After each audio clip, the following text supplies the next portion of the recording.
Good morning guys, it's me again, Leticia's Kitchen. For today's vlog guys, naggawa tayo ng abalone. So ito yung abalone. Ayan, natanggal ko na yan sa shell. So ito yung pinaka-shell niya. Ayan, marami yung shell na yan. So ayan guys, tinanggalan ko na yan ng shell. So ngayon tatanggalan natin ng intestine. So ito yung intestine. Ayan. Ayan yung natanggalan na ng intestine. So ngayon ipapakita ko sa inyo kung paano ko tanggalin ang intestine ng abalone. So ginubunting ko lang yan guys. Ayan, guntingin lang natin yan. Ayan, ganyan. And then, ganyan lang. Gugupitin lang natin. Isisiparit natin yan sa pagluluto. Ayan, so ganyan na, natanggalan na yan ng intestine. So ito yung intestine na natanggal natin. Ayan. Ayan. So ito na guys yung ating abalone. Ayan, nalinis ko na yan. Ayan. Malinis na siya. And then ito na yung ano niya, yung intestine. So mamaya iluluto natin yan ng soy sauce with alak, yung rice wine. Ayan. At ito naman ay gagawin nating sashimi. So ayan. So, ito na guys yung ating abalone. Nalinis ko na yan. So, ngayon ang gagawin natin ay ikat na natin. Ayan, napakalinis na yan guys. At saka dry siya. So, ito na guys. Ang unang gagawin ko ay ikat ko muna yung gilid niya. Kasi ito yung matigas. Matigas siya. So, isisiparit natin yan.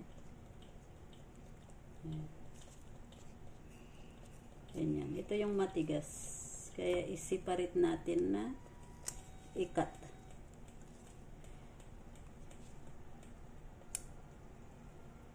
Ayan.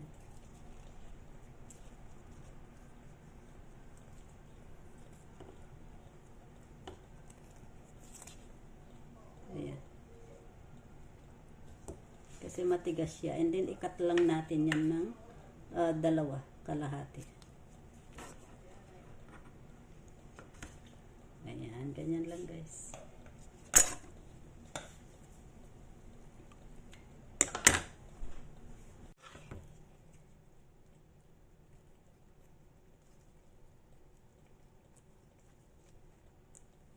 Napakatigas guys. Napakatigas na ikat na yan. Matigas kasi itong gilid na ito.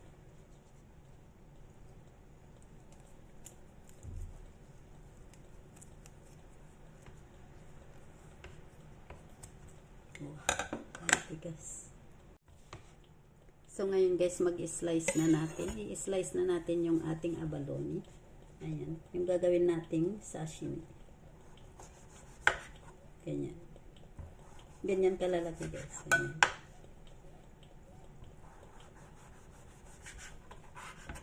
Ayan, napakasarap nito sa wasabi.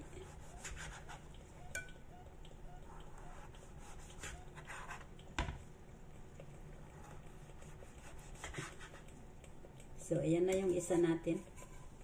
Ayan. Mamaya ibabalik natin sa shell.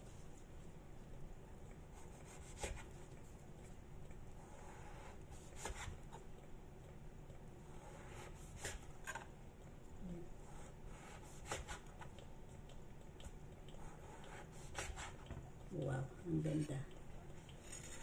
Ang ganda guys, no? Napaka-fresh.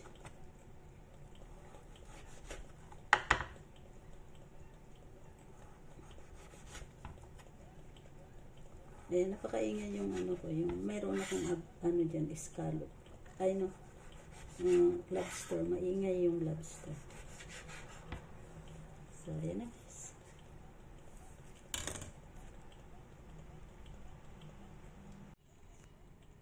So, ito na guys yung ating shell ng abalone. Ayan. So, ibabalik natin dyan yung ating abalone na sashimi.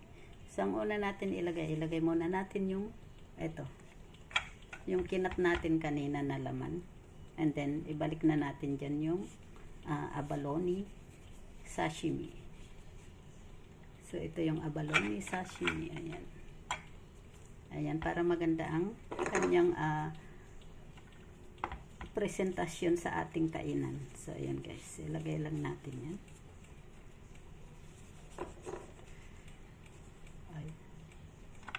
Mahirap hawakan. Ayan. Madulas. Ayan. Napakasarap guys. Ang ganda ng ating presentasyon ng ating sashimi.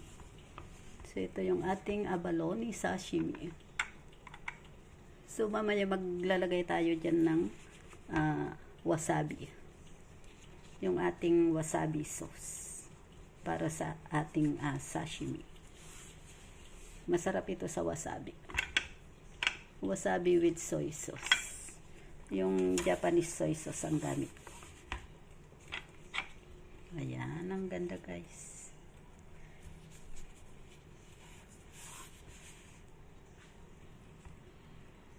Wow. Ganda. So ito, kasi wala nang paglalagyan. Nilagay lang natin sa ibabaw.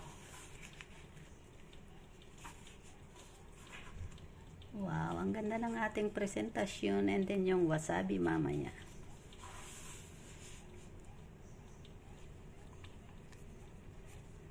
Ayan, so ready to serve na yan guys. Kulang na lang yung wasabi sauce. So ayan lang guys. Thank you for watching. Please don't forget to click like and share. Thank you. Bye. God bless.